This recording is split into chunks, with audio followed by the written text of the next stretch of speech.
যারা নিজেরা ঋণ নির্ভর, ঋণগ্রস্ত, ঋণ খেলাপি, তারা ঋণ নির্ভর বাজেট দিবে, এটাই তো স্বাভাবিক।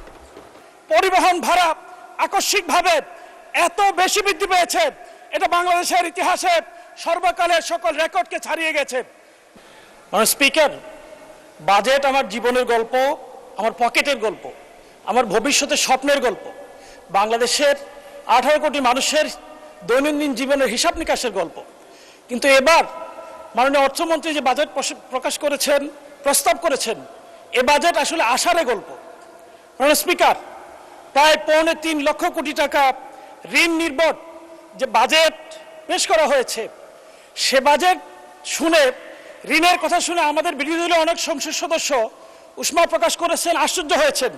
আমি কিন্তু একটু আশ্চর্য হইনি, কারণ যারা নিজেরা ঋণ নির্ভর, ঋণগ্রস্ত, ঋণ খেলাপি, তারা ঋণ নির্ভর বাজেট দিবে, এটাই তো স্বাভাবিক। মাননীয় স্পিকার, এ বাজেট পেশ করার আগেই বাংলাদেশে গত 4 মাসে এই সরকার এসে প্রায় অধিকাংশ পণ্যের মূল্য বৃদ্ধি করেছে।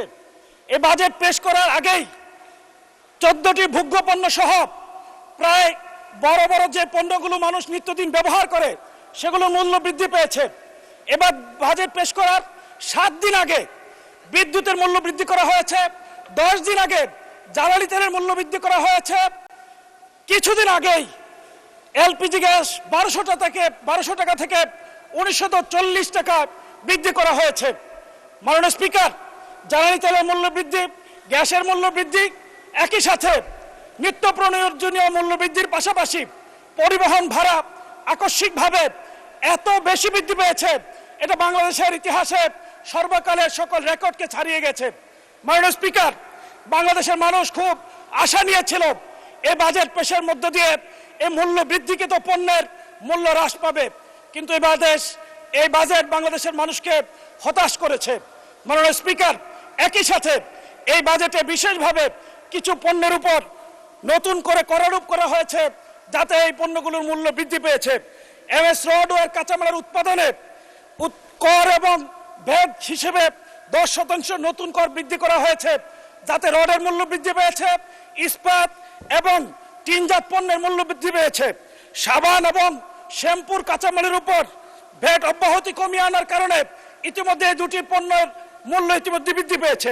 মাননীয় স্পিকার, বাংলাদেশ গরিবের দেশ, বাংলাদেশ সমৃদ্ধির পথে যাত্রার দেশ, কিন্তু এই বাজেটকে অনেকে বললো, আমি শুধুমাত্র এটাকে গরিব মারার বাজেট হিসেবে বলতে চাই না। এটা শুধু গরিব মারার বাজেট নয়, গরিবকে হয়রানির বাজেট। কোটি কোটি খুচরা ব্যবসায়ীদের জন্য এক হয়রানির নাম করা হয়েছে 0.2% অগ্রিম কর স্থাপন করার মধ্য দিয়ে। এই করের মধ্য দিয়ে এই সরকার নতুন করে আমাদেরকে স্মরণ করিয়ে দেয় সেই 76 মনন্তরের কথা। মাননীয় স্পিকার, আপনি জেনে থাকবেন, ইস্ট ইন্ডিয়া কোম্পানি যখন বাংলার দেওয়ানি দায়িত্ব পেয়েছিল, তখন তারা রেজা খান নামে এক ব্যক্তিকে ট্যাক্স আয়ের জন্য দায়িত্ব দিয়েছিল। তারা ঘোড়ায় চড়ে যখন বাহিনী নিয়ে গ্রামে গঞ্জে যেত, গ্রামের মানুষ তখন হাল চাষ ব্যবসা বাণিজ্য ছেড়ে দিয়ে জঙ্গলে পালিয়ে যেত। খুচরা ব্যবসায়ীদের মধ্যে ইতিমধ্যে আতঙ্ক শুরু হয়ে গেছে, তাদের উপর যে ভ্যাট করা হয়েছে, তাদেরকে এখন পালিয়ে বেরোতে হবে, হয়রানির শিকার হতে হবে। মাননীয় স্পিকার, এই বাজেট হলো গরিবের জন্য তাচ্ছিল্য এবং অবহেলার বাজেট। এই বাজেটে কৃষি ও পল্লী উন্নয়ন খাতে 57,000 টাকা থেকে বাজেট কমিয়ে 53,000 কোটি টাকা করা হয়েছে।